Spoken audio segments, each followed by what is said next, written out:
I guess I should start with how I first ended up where I ended up. About 15 years ago, found myself a single mom, next to homeless. I was getting ready to move back in with my mother. My daughter was a toddler, infant at the time.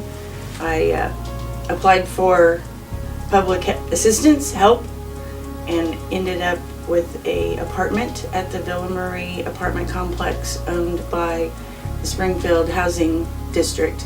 I wasn't real sure what I was going to do with my life or how I was going to take care of myself and my daughter. I was kind of lost, kind of feeling like a failure. I had made some poor choices that ended up with me where I was in that apartment. And that's about the time that Winston decided he needed to come and help us. I don't know why he picked that apartment at that time in that place, but he started showing up and he'd just come and talk to us. We'd be out in the parking lots and the common areas of the apartments, and he'd just come and invite us to come and hang out with him. I've said many times that God brought us all there for that very reason, to be involved with that group, because it just helped us all. We were all kind of feeling pretty worthless at that point, just to end up in public housing and to end up with nothing other than ourselves and our families and our kids. He just made us feel like we were worth something, that we could be happy and we could be useful and we could make a difference, if nothing else, just in our own daily existences, just to be there for each other and to know that he was there if we needed something. When Winston and his group first started the ministry there at the Villa Marie Apartments, he arranged for a clown troupe to come in the summer and do a vacation Bible school for all the kids. And these clowns, especially that first couple summers, these clowns brought us together in a way that I don't think they or Winston understands.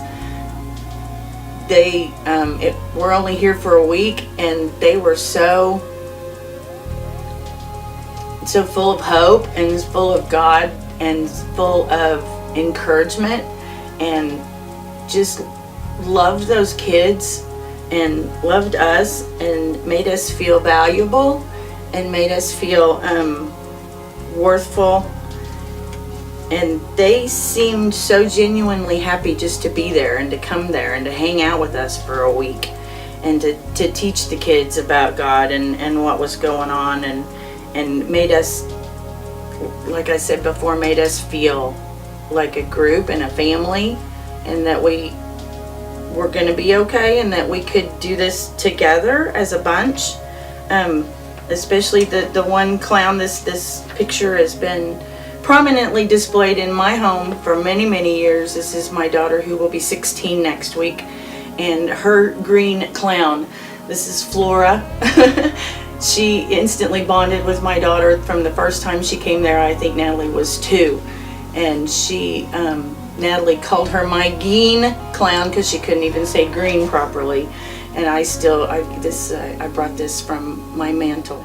And I lost my job in October, and I started classes at OTC in January.